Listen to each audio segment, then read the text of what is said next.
Bienvenue dans Ligne de front sur notre chaîne C'est entre nous.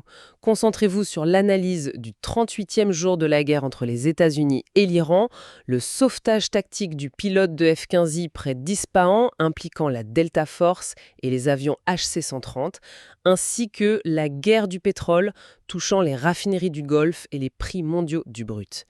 Et pour bien commencer, imaginez un peu cette scène, c'est assez dingue. Un avion de transport furtif américain, ultra sophistiqué, genre un monstre volant à 97 millions de dollars, qui parvient à déjouer tous les radars ennemis. Ouais, un exploit technologique incroyable sur le papier. C'est ça. Il se pose en secret au beau milieu du désert iranien pour une mission de sauvetage de la dernière chance, et là, il se retrouve instantanément neutralisé et bon pour la casse. Et devine à cause de quoi? D'un troupeau de chèvres paniquées. C'est tout le paradoxe terrifiant de ce conflit, en fait. On en est au 38e jour, et le décor qui se dessine sous nos yeux, dans les rapports qu'on a étudiés, il est extrêmement lugubre. Lugubre, c'est le mot. Totalement. Les bilans humains explosent vraiment dans toute la région. On parle de plus de 2000 tués en Iran, des dizaines de victimes, tu sais, civiles et militaires dans les pays voisins du Golfe, une centaine en Irak, plus de 1300 au Liban. Et du côté américain, c'est le grand flou, non? Exactement. Le brouillard est total. Les officiels annoncent à peine 13 morts, mais sur le terrain, les officiers du renseignement laissent filtrer l'existence de centaines de blessés graves. Des blessés qui n'apparaissent dans aucun registre public pour le moment. C'est vraiment un enlisement sanglant qui déborde de toutes parts. Bon, Décortiquons ça. Parce que la mission de cette exploration aujourd'hui, pour notre audience, c'est de comprendre l'incompréhensible. Comment est-ce qu'une guerre moderne, hyper technologique, bascule en une fraction de seconde d'une opération de force spéciale ultra secrète dans les montagnes à une crise économique mondiale absolue? et pour comprendre ça, il faut vraiment regarder le nerf de la guerre. C'est le front économique qui est en train de redessiner l'ordre mondial en ce moment même. Bah oui, parce que les balles et les missiles font les gros titres, c'est sûr. Mais c'est le pétrole qui tient littéralement la planète en otage. Totalement. On a une approche asymétrique de la part de l'Iran qui est franchement glaçante d'efficacité. Les chiffres dans nos sources donnent le vertige.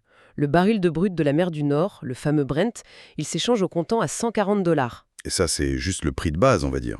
Voilà, parce que pour les barils qui osent sortir physiquement du golfe Persique aujourd'hui, il y a une prime de risque démentielle qui fait exploser le prix à 160 $ le baril. C'est énorme. Pour donner une idée visuelle, on peut imaginer qu'un seul navire supertanker qui traverse le détroit d'Ormuz aujourd'hui, il transporte dans ses soutes pour 160 millions de dollars de brut.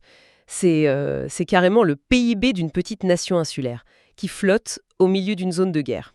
Ce qui est fascinant ici, c'est la démonstration de la domination économique asymétrique de l'Iran. Quand on regarde les cartes maritimes actuelles, on s'aperçoit que l'Iran ne bloque pas le détroit d'Ormuz de manière aveugle, tu vois. Ah bon? Il choisit ce qui passe. Exactement. C'est de la chirurgie géopolitique pure et dure. Ils accordent un droit de passage explicite à l'Irak, au Pakistan, à l'Inde, à la Chine et à la Russie. D'accord, donc ces pétroliers-là passent tranquilles. Voilà, comme si de rien n'était. Mais le passage est catégoriquement refusé à l'Occident. C'est une guerre psychologique autant qu'économique. Il montre au monde entier qui détient vraiment la clé du robinet énergétique. Attends, cette stratégie chirurgicale, on la retrouve aussi dans leurs frappes militaires directes, d'après les documents. Ils ne font pas que bloquer des bateaux. Non, en effet. Si on prend l'exemple de la raffinerie pétrochimique de Sitra, à Bahreïn, elle a été ciblée 3 fois en une seule semaine. Et ce qui m'a vraiment marqué dans ces données, c'est la méthode qu'ils utilisent. La fameuse méthode des ogives à fragmentation. C'est ça. Ils n'ont pas utilisé d'énormes bombes pour raser le bâtiment principal. Ils ont utilisé des missiles avec des ogives conçues pour exploser en plein ciel, juste au-dessus de l'infrastructure, pour cribler la zone de milliers de shrapnels. Et ça, c'est très calculé. Mais pourquoi faire ça? Enfin, pourquoi ne pas juste détruire le cœur de l'usine d'un coup? Parce qu'une raffinerie, ce n'est pas un bâtiment classique.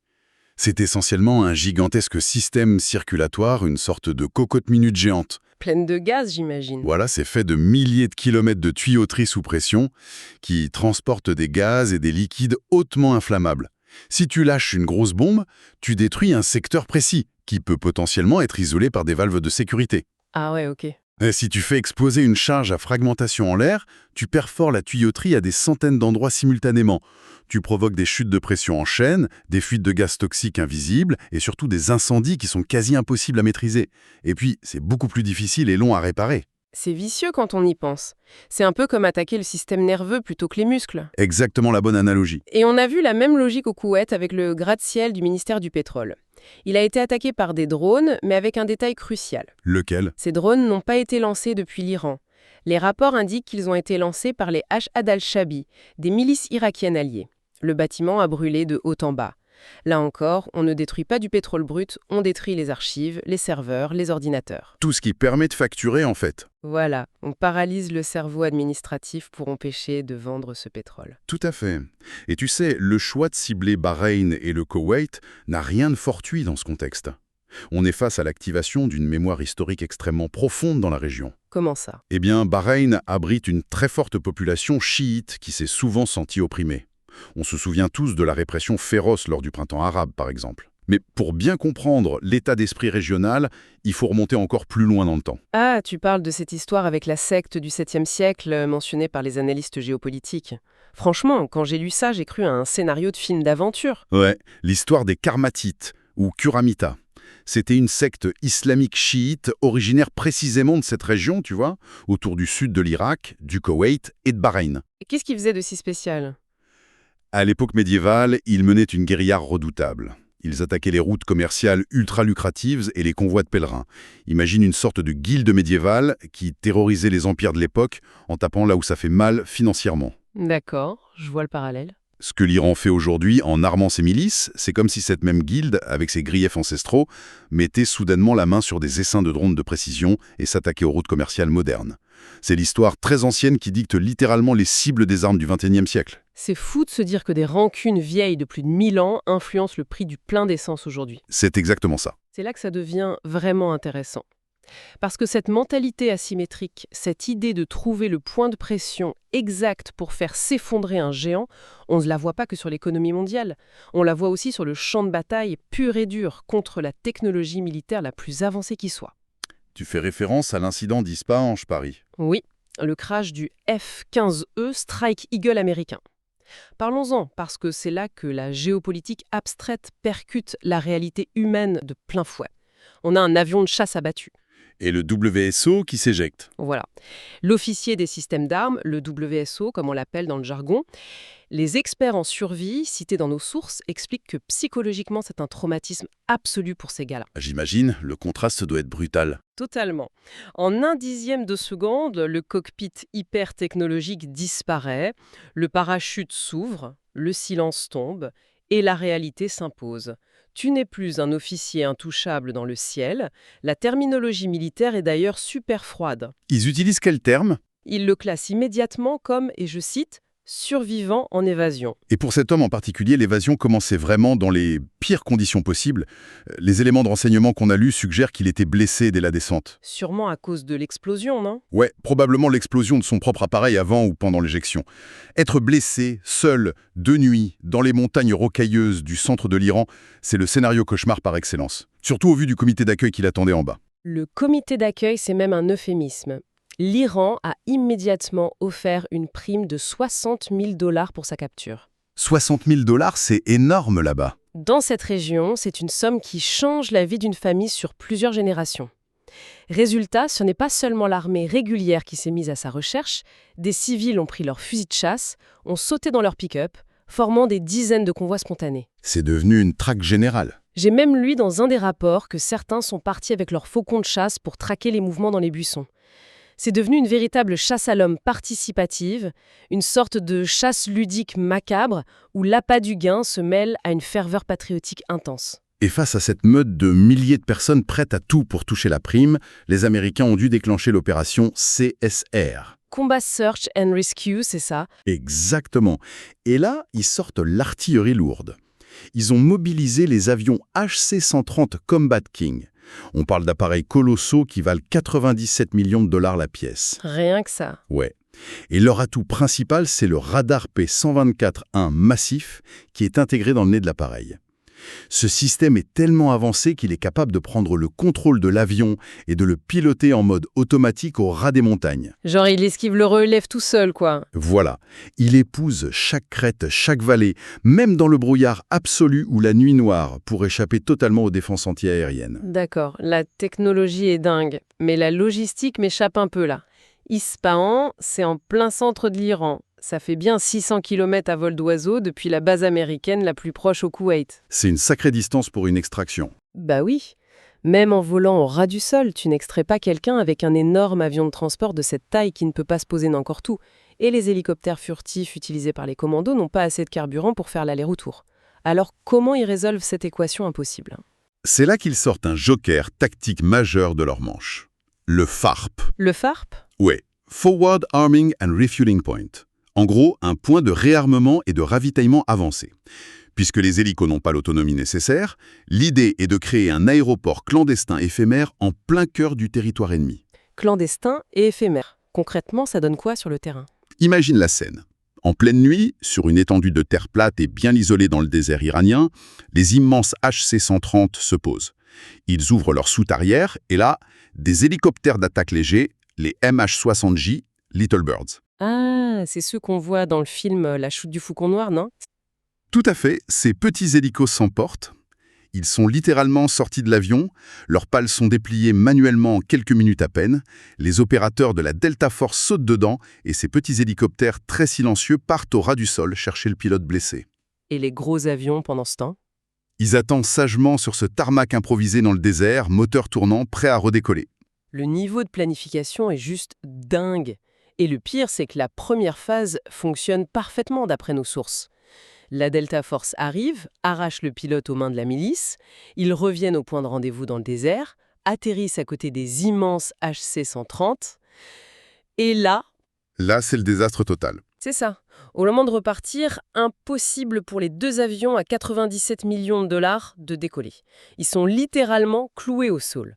La situation devient tellement critique qu'ils doivent appeler en urgence 3 autres avions furtifs juste pour extraire le personnel. Les pilotes et les commandos. Oui, tout le monde, en abandonnant les appareils ultra secrets sur place. Et c'est cet abandon qui a immédiatement déclenché une guerre de l'information féroce. Le président du Parlement iranien n'a pas tardé à publier des vidéos montrant les carcasses calcinées des avions américains en plein désert. Avec son propre discours, j'imagine. Bien sûr, il affirmait que ses forces les avaient détruits lors d'un assaut héroïque. Sauf que la réalité que nous donnent les analyses du renseignement est très probablement différente, non? Si l'on relie ça à la situation globale et surtout à l'histoire militaire américaine, la version iranienne de l'assaut héroïque ne tient pas vraiment la route. Pourquoi ça? Parce que l'armée américaine a un traumatisme fondateur qui dicte toutes ses procédures modernes. L'opération Eagle Claw en 1979. C'était pour les otages, et c'est ça? C'est ça. Une mission pour libérer les otages américains à Téhéran. Ils avaient utilisé un concept similaire, en atterrissant dans le désert iranien. Mais une tempête de sable avait provoqué une collision entre un hélico et un avion. Dans la panique totale, les Américains avaient évacué en laissant sur place des hélicoptères intacts et surtout des documents secrets. Oh la boulette, les Iraniens ont tout récupéré. Et depuis ce jour-là, la règle absolue est stricte. On ne laisse jamais de technologie sensible à l'ennemi. On l'a revu d'ailleurs avec l'hélicoptère furtif accidenté lors du raid contre Ben Laden. Et ils l'avaient fait sauter. Oui. S'ils ne peuvent pas repartir, les commandos américains sabotent et font exploser leurs propres appareils avec des charges thermiques. Ces carcasses calcinées dont se vante l'Iran, c'est très certainement l'œuvre de la Delta Force elle-même. Ce qui nous ramène à la vraie question, celle qui donne un côté tragiquement absurde à toute cette histoire. Qu'est-ce qui a pu casser les moteurs de ces deux titans technologiques, avant même que les mines arrivent sur place? Et c'est là qu'on découvre la fameuse théorie de la chèvre. J'adore ce nom. On a tendance à croire que le plus grand danger pour un atterrissage clandestin, c'est un missile anti-aérien ou un radar thermique super sophistiqué. Mais en fait, dans ce cas précis, c'est le FOD, Foreign Object Debris, des débris extérieurs qui sont aspirés par les réacteurs. C'est un truc bête mais fatal pour l'aviation. Et là, le vacarme soudain de ces avions gigantesques atterrissant au milieu de nulle part dans la nuit a totalement fait paniquer un troupeau de chèvres qui dormait là. Les pauvres bêtes n'ont rien compris. Bah tu m'étonnes. Tu te rends compte du truc? Un animal effrayé traverse la piste improvisée en pleine nuit, est aspiré ou percute les énormes hélices, et voilà un équipement à près de 100 millions de dollars transformé en débris inutilisables. C'est le grain de sable ultime. Mais le pire, c'est que l'animal n'est même pas la plus grande menace.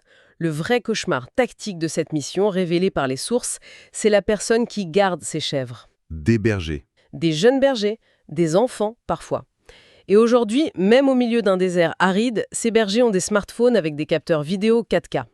Le bruit les réveille, ils sortent leur téléphone, filment la scène. C'est tellement d'actualité. Et en 3 clics sur une application de messagerie, la vidéo géolocalisée se retrouve directement sur les serveurs des services d'enseignement iraniens. Le voile du secret éclate en quelques secondes à peine. Et voilà comment une mission impliquant la technologie spatiale et de communication la plus avancée du monde se fait totalement annihiler par une chèvre et un adolescent avec une connexion 4G. C'est fou. C'est l'effondrement pur et simple de la supériorité technologique face à l'imprévisibilité totale du terrain. Et croyez-moi, ce genre de fiasco au sol provoque des ondes de choc colossales qui remontent la chaîne de commandement jusqu'à Washington. Justement, parlons de Washington, parce que l'agitation diplomatique et la guerre des mots qui en découlent dans les rapports sont édifiantes. Très tendu, ouais. En lisant les analyses, on se rend compte à quel point les déclarations politiques ajoutent du chaos au chaos ambiant. Et on le précise bien, notre but ici n'est pas du tout de juger ces stratégies ou de prendre parti, mais d'observer comment elles impactent concrètement le conflit selon les sources. C'est important de le souligner, on reste sur les faits rapportés. Exactement. D'un côté, on a Donald Trump qui utilise une stratégie que les analystes comparent ouvertement à la théorie du fou de Richard Nixon. C'est-à-dire, D'après les rapports, il a multiplié les messages agressifs, menaçant de vitrifier les centrales électriques et de détruire tous les ponts d'Iran si les voies maritimes n'étaient pas immédiatement rouvertes. Le principe de cette théorie du fou, c'est de se montrer tellement imprévisible et excessivement agressif que l'ennemi prend peur et recule de lui-même. une posture d'intimidation maximale. Et on note que cette ligne dure trouve des échos chez d'autres figures politiques américaines. Oui, tout à fait. Par exemple, les rapports mentionnent le sénateur Lindsey Graham. Il plaide publiquement pour des frappes militaires foudroyantes. Son argument, c'est que seule la neutralisation de la menace militaire iranienne permettra un jour d'atteindre une normalisation historique et durable entre l'Arabie saoudite et Israël. C'est une vision qui prône une sorte de destruction chirurgicale pour forcer la paix, si je comprends bien. C'est ça. Mais le problème, selon les officiers du renseignement cités dans nos documents, c'est que cette rhétorique se heurte à une réalité humaine complexe au sommet de l'État. Ce qu'ils appellent la charge cognitive, c'est ça. Exactement. Plusieurs rapports d'analystes soulèvent des inquiétudes réelles et non partisanes concernant cette charge cognitive de l'exécutif américain. Et ça vise aussi bien le camp de Joe Biden que celui de Donald Trump. Donc le constat des stratèges militaires est partagé ? Oui, le constat est le même. Il y a un manque de vision à long terme unifiée. Pour un général sur le terrain qui doit gérer des pilotes abattus dans le désert, des supertankers bloqués dans le Golfe, recevoir des signaux politiques aussi instables et erratiques, c'est un facteur de friction qui est dévastateur. On imagine bien que sans un cap stratégique d'une clarté absolue, c'est ingérable. Impossible de gérer une crise d'une telle complexité tactique, en effet. D'autant plus que l'Iran ne réagit pas du tout à ces menaces selon les schémas classiques auxquels on pourrait s'attendre. C'est-à-dire qu'ils ne surenchérissent pas militairement. Non, ils ne font pas de grandes parades militaires pour montrer leurs muscles en retour. La réponse du président du Parlement iranien face aux menaces américaines a été d'une froideur analytique assez troublante. Qu'est-ce qu'il a dit ? Il a simplement posé une question publique. Une question qui ressemble plus à un problème de mathématiques économiques qu'à une menace de guerre. Il a demandé, et je paraphrase les sources, quel est le volume du commerce mondial du blé et du gaz naturel liquéfié qui transite actuellement par le détroit de Bab el-Mandeb. Attends, Bab el-Mandeb. On n'est plus tout dans le golfe Persique, là. On est tout au sud de la mer Rouge, entre le Yémen et la Corne de l'Afrique. Eh oui, et c'est là qu'est le véritable échec et mat géopolitique. Ah, je crois que je commence à comprendre l'allusion. L'Iran glisse subtilement au monde qu'ils ont les moyens, via leurs alliés les rebelles houthis du Yémen, de fermer ce détroit de Bab el-Mandeb. Il faut vraiment regarder la géographie pour saisir l'angoisse que ça provoque. C'est beaucoup plus étroit que le détroit d'Ormuz, non ? Exactement. Le détroit d'Ormuz fait environ 30 miles de large. Bab el-Mandeb n'en fait que 13. C'est un goulot d'étranglement minuscule qui est extrêmement facile à miner ou à bloquer avec de simples drones côtiers bon marché.